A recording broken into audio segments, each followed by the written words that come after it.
આગામી તારીખ 19 ડિસેમ્બરના રોજ પંડિત દીનદયાળ ઉપાધ્યાય ટાઉનહોલ ખાતે જિલ્લા સ્તરીય વાઇબ્રન્ટ સમિટનું આયોજન. જિલ્લા સ્તરીય વાઇબ્રન્ટ સમિટના આયોજન સંદર્ભે જિલ્લા કલેક્ટરશ્રીના અધ્યક્ષસ્થાને બેઠક યોજાઈ. સમિટમાં B2B અને B2G જેવી મહત્વની બેઠકો, સેમિનારો, પ્રદર્શન અને agro, food, auto component, ceramic અને ટેક્સટાઇલ સહિતના મહત્વના ક્ષેત્રોમાં રોકાણ સંદર્ભે ચર્ચા વિચારણા થશે. વાઇબ્રન્ટ સમિટમાં આનુષાંગિક તમામ વ્યવસ્થાઓ સુનિશ્ચિત થાય તે જોવા સંબંધિત અધિકારીઓને તાકીદ કરતા જિલ્લા કલેક્ટરશ્રી. ગુજરાતમાં રોકાણ આકર્ષવા અને વ્યૂહાત્મક ભાગીદાર બનાવવા માટે વાઇબ્રન્ટ ગુજરાત યોજવામાં આવે છે, જે દેશના અન્ય રાજ્યો માટે મોડલ બન્યું છે.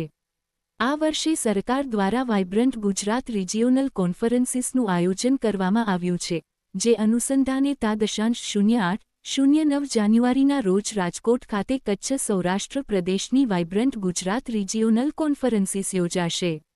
આ ઉપરાંત પ્રભારી મંત્રી શ્રી દર્શનાબેન વાઘેલાના અધ્યક્ષસ્થાને તા 9 ડિસેમ્બરના રોજ પંડિત દીનદયાળ ઉપાધ્યાય ટાઉનહોલ ખાતે જિલ્લા સ્તરીય વાઇબ્રન્ટ સમિટનું આયોજન થશે. આ આયોજન સંદર્ભે આજે કલેક્ટર કચેરી, સભાખંડ ખાતે જિલ્લા કલેક્ટર શ્રી રાજેન્દ્રકુમાર પટેલના અધ્યક્ષસ્થાને બેઠક યોજાઈ હતી. આ બેઠકમાં જિલ્લા કલેક્ટરશ્રીએ જણાવ્યું હતું કે આગામી તા 9 ડિસેમ્બરના રોજ સુરેન્દ્રનગર ખાતે જિલ્લા સ્તરીય વાઇબ્રન્ટ સમિટ યોજાશે, જેમાં B2B અને B2G જેવી મહત્વની બેઠકો, સેમિનારો તેમજ agro, food processing, auto component, ceramic અને ટેક્સટાઇલ સહિતના મહત્વના ક્ષેત્રોમાં રોકાણ સંદર્ભે ચર્ચા વિચારણા થશે. વધુમાં તેમણે જણાવ્યું કે વાઇબ્રન્ટ ગુજરાત રિજિયોનલ કોન્ફરન્સીસે રાજ્ય સરકારનો મહત્વનો કાર્યક્રમ હોવાથી સુરેન્દ્રનગર જિલ્લામાં યોજાનાર વાઇબ્રન્ટ ગુજરાત સમિટમાં કોઈપણ પ્રકારની તકલીફ ન પડે તે માટે આનુષાંગિક તમામ વ્યવસ્થાઓ સુનિશ્ચિત થાય તે જોવા સંબંધિત અધિકારીઓને તાકીદ કરી હતી.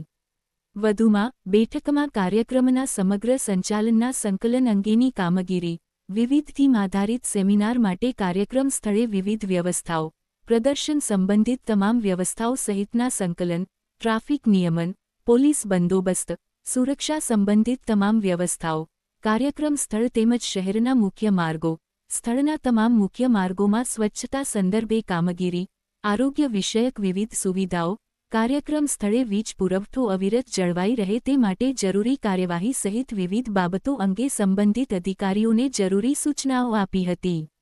બેઠકમાં જિલ્લા ઉદ્યોગ કેન્દ્રના જનરલ મેનેજર શ્રી પારેજીયાએ વાઇબ્રન્ટ ગુજરાત સમિટ અંગે વિગતવાર જાણકારી આપી હતી.